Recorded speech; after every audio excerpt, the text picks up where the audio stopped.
everyone. So it's Thursday and we're going to do a share and review. So this week I'm going to look at the NZX. Actually, it is obviously the company that provides all the basically the stock exchange for New Zealand, both the primary market and the secondary market. Also, it delivers on derivatives and is the main provider for the likes of Fonterra and other companies. So we'll just go in and share my screen. So here we have it here. So it doesn't invest solely into those companies or anything like that. They're an independent company on their own right, but they're the provider of obviously the financial instruments on the New Zealand Stock Exchange here. And before we get into this, remember this is just education only. It's not personalised advice or anything like that. You obviously need to do your own research, and if you're wanting help, you actually need to go and talk to a financial advisor or your share broker. So I've just pulled it up here, the New Zealand Stock Exchange, the NZX, and just having a look here, the rhetoric's the same as what I've been saying about most other shares within the New Zealand Stock Exchange and the main indices itself. It's in a downtrend, okay? I've already put on here the 15 and 30-day moving averages. And this is for the last 2 years over a weekly time frame, and it's still trading below. Whilst we've seen a couple of weeks where the market for the NZX has actually ended up positive, which is a great sign, but there's still a lot of indecision there.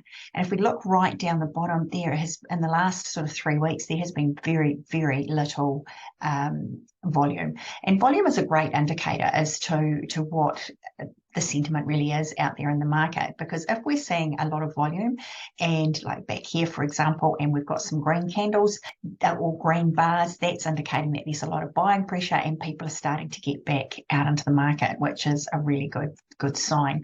I'll just take this moving average off, but change this one to a 200-day moving average, and it basically gives you the sentiment of the overall market. So as you can see, it is in a downtrend. If I take it over a 5-year period, same thing. Okay, it's trading well below it, which obviously is a little unsettling. One thing that you can see appearing on the chart here are these little Ds. Okay, so these are the dividends when the dividends actually pay out for this company, the NZX. So as you can see, they basically pay a regular dividend pretty much every 6 months. So if you were a shareholder, as at it looks like that was the 26th of February, and it was paid on the it might have been paid on the 26th of February, but the ex-div rate was as at the 3rd of January.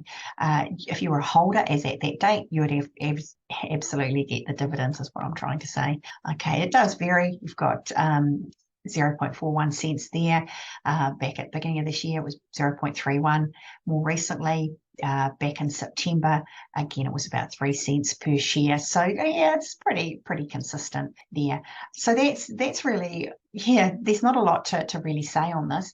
Obviously, because the NZX is on the main board, it is one of the top 50 companies trading within the New Zealand Stock Exchange itself, even though they are the provider of the facility, if you like, to trade shares. It's doing like what the main indices is doing. It's behind, it's falling. Let's just see if we can put on what the NZX50 is doing in relation to it. So as you can see here, the blue line is what the actual main board is doing, the NZX50 is doing, and the company itself, the NZX, as you can see here, is trading about 39.5 cents below it. So the overall market, excuse me, is down about 11.5%, and obviously this company is below that even more. So for me, I'll just stop sharing. Like I've been saying pretty much every week now since I've been doing these videos, it's not a time for me to be looking to get back into the market. I want to see the main board in positive territory. And then when I look at individual companies, I actually want, as a starting indicator, I want to see them starting to trade above what the main board is doing. So we'll leave it at that. If there is a share that you would like me to perhaps pull up and talk about, leave a comment or direct message me, and I'm happy to do that. So until next week, have a great time. Thank you.